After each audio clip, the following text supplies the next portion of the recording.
अस्सलाम वालेकुम नाजरीन, मैं हूं नूरुल आरफीन सिद्दीकी और आप देख रहे हैं हॉट सीट। कुछ ख्वाहिशात अगर अचानक पूरी हो जाएं तो इंसान एक अजीब सी कैफियत से दो चार हो जाता है।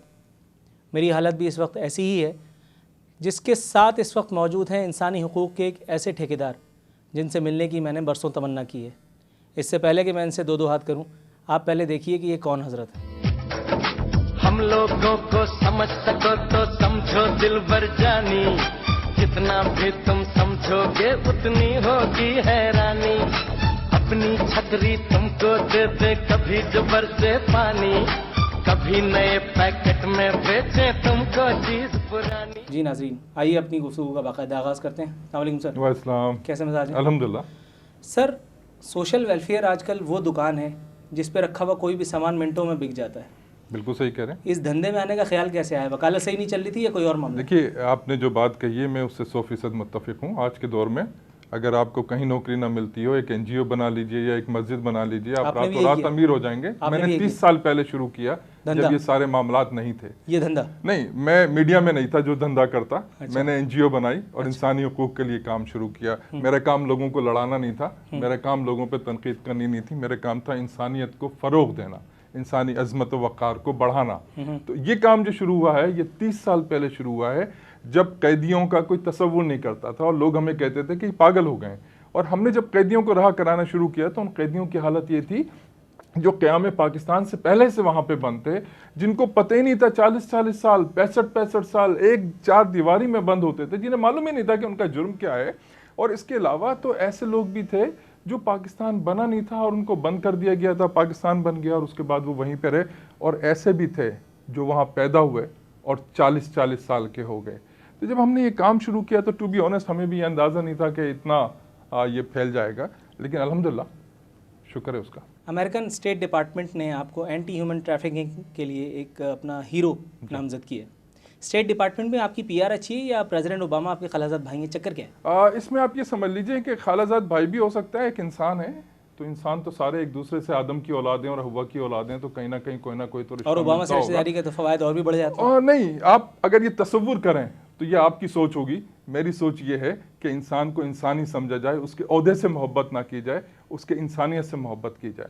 तो मुझे जब ये डिक्लेयर किया उन्होंने इंटरनेशनल ह्यूमन राइट्स हीरो, तो उन्होंने मुझे वैसे ही प्लेट में रख के नहीं दे दिया था। बड़ी कोशिशें की होंगी। खलीजी ममालिक में 2.5 साल के बच्चे से लेके 10 साल के बच्चे को जबरी मशक्क़त पे रखा जाता था और दिन भर में उनसे 17-18 घंटे काम लिया जाता था। और 2.5 साल का बच्चा तो दूध पीने वाला बच्चा होता है। जब वो काम नहीं करता था, ऊँट रेस में नहीं जाता था, तो उसको कार्बा लगाया जाता था। कार्बा अरबी में कहते हैं बिजली के करंट को। 220 वोल्ट का करंट उस बच्चे को दिया जाता था और दिन में उसको जब 2-4 दफ़ा करंट लग जाता था तो वो ये भूल जाता था कि मैं 2.5 साल का हूँ या 250 साल का हूँ। और फिर उस पर हमने काम शुरू किया। जब हमने काम शुरू किया तो लोग ये कहते थे कि ये ख़त्म नहीं हो सकता, इसलिए कि ये अरब ममालिक का मामला है, ये ख़त्म नहीं हो सकता। लेकिन अल्हम्दुलिल्लाह ख़त्म हुआ। आज उन बच्चों की जगह रोबोट हैं। उस पर अमेरिका ने फिर, मुझे अफसोस है कि मेरे मुल्क को तो कदर नहीं हुई, इसलिए कि इनको तो हर वक्त ये तकलीफ़ रहती थी कि आप शेखों को नाराज़ कर रहे हैं, लेकिन किसी ने तो उसकी कदर की और मैं उनका मशकूर हूँ कि उन्होंने मुझे इंटरनेशनल बैनुल-अक़वामी हीरो करार दिया इंसानी हुकूक़ के हवाले से एंटी ह्यूमन ट्रैफिकिंग में। आपको कुछ लोग इखलाकन इंडियन एजेंट या इंडिया का खैर सगाली सफ़ीर भी कहते हैं पाकिस्तान में। ऐसे लोगों की एक बहुत बड़ी तादाद है। आप क्या समझते हैं, इनकी ये राय किस हद तक दुरुस्त है? क्योंकि वो कहते हैं कि आपको गैरों की ज़्यादा फिक्र होती है बनिस्बत अपनों के, इंडिया का दर्द आपको ज़्यादा है बनिस्बत पाकिस्तानियों का। असल में ये वो बेवकूफ़ लोग हैं जिनके पास अक्ल नाम की कोई चीज़ नहीं है। क्योंकि वो आपको क्रिटिसाइज़ कर रहे हैं? नहीं, इसलिए कि उनकी सोचें वहाँ महदूद हैं। ये कुएं के मेंढक हैं जिन्हें पता ही नहीं है कि अंसार बरनी ने इस मुल्क के लिए किया है। 9 लाख के लगभग कैदियों को छुड़वाया गया है। उसमें क्या मैं किसी से, क्या मैं रब को ये कहूँ कि अल्लाह रब्बुल मुस्लिमीन है? आप रब को छोटा करना चाहते हैं? क्या मैं ये कहूँ भारत का अल्लाह नहीं है क्या? भारत में मुसलमान नहीं बसते हैं क्या?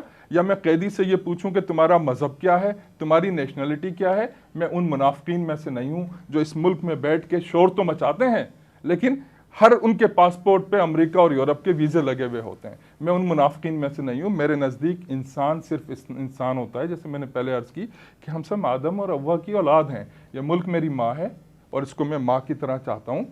इसलिए मैं ये समझता हूँ कि मैं जो भी काम कर रहा हूँ, ख्वाह मैं इंडियन को रहा कर रहा हूँ, ख्वाह मैं अरब को रहा कर रहा हूँ, यूरोपियन या अमेरिकन को रहा कर रहा हूँ, मेरे नज़दीक एक इंसान जो बेगुनाह है मैं उसको राह कराता हूँ और मुझे परवाह नहीं है कि कौन क्या समझता है। आप अपनी वेबसाइट पे एक बड़ा दिलचस्प फ़िक्रा मैंने नोटिस किया, we are a non political, non governmental and non profitable organisation.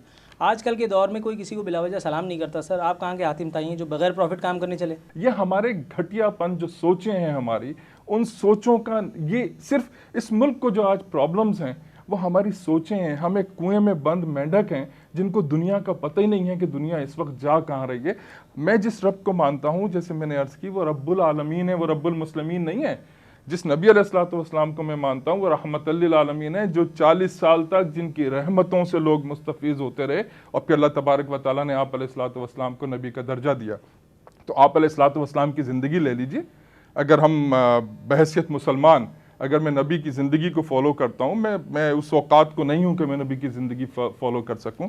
उनके कदमों की खाक दर खाक का भी मैं बराबर नहीं, लेकिन अगर मैं कोशिश करता हूँ और अगर कुछ लोगों की सोचें ये हैं कि मफादात हैं, तो यकीनन उनके जहन के मफादात होंगे, उसको मैं नहीं निकाल सकता। आप हमारी तारीख़ का वो मुतनाज़ा तरीन किरदार हैं जिसने एक तस्लीम शुदा सर्टिफाइड दहशतगर्द को मासूम साबित करके इंडिया बहिफाजत पहुंचवा दिया। ये आपकी सोच है, आपने उसकी फाइल पढ़ी? नहीं, एक सेकंड, नो, सर इस पे हम बाद में झगड़ेंगे, पहले मुझे सवाल कंप्लीट करने दीजिए।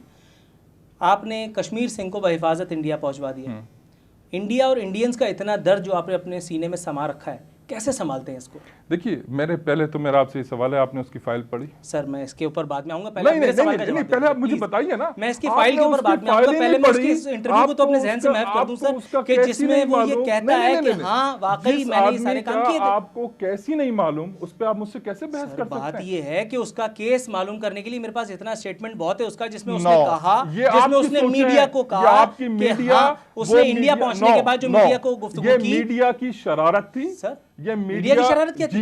मीडिया के माइक उसके सामने थे, उसने उस सवाल का जवाब दिया। अगर मैं आपको 35 साल एक कमरे में बंद कर दूं जहां आपको कभी कोई जिंदगी में मिलने भी ना आए 35 साल, और उस 35 साल में कभी आपने टीवी ना देखा हो, कभी आपने मीडिया ना देखा हो, कभी आपने अखबार ना पढ़ा हो, बहुत बड़ा जुल्म है सर। लेकिन इंडिया में ऐसे हजारों और अगर पाकिस्तानी आज भी बंद है। नहीं, सर उनका दर्द तो नहीं है ना? उनको भी राह करा रहा है। उनको कौन राह करा रहा है? कश्मीर सिंह को आजाद कराने के लिए इतनी बेचैनी क्यों थी? मैं तो ये पूछ रहा हूँ। इसलिए 35 साल जुल्म हुआ, अगर आप कह रहे हैं, चले मैं मान लेता हूं। एक शख्स को 35 साल तक आप सजाए मौत की कोठरी में नहीं रख सकते।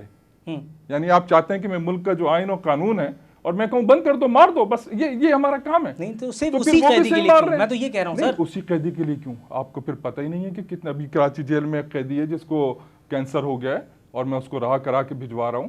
मतलब खाली कोई एक कैदी नहीं है। ये तो चूंकि हमारे मीडिया को एक स्टोरी मिल गई थी और उनके पीछे कुछ लोग हैं, और मैं उन लोगों को बहुत अच्छी तरीके से जो उस पर काम कर रहे थे और उनको जहां से फीड किया जा रहा था, जहां से उसकी माँ को दिखाया जाता कि चूड़ी पहने बैठी हुई है, जहां से ये सारी चीजें बताई जा रही थी, मुझे वो सारा पता है।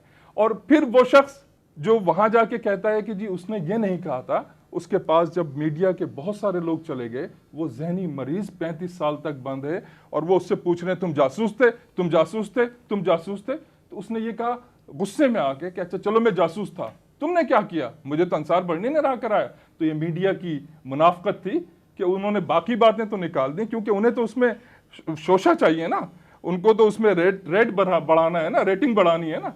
तो वो मुनाफकत है और उस मुनाफकत में मुझे हैरत है कि आप लोग क्यों नहीं बोल पाते।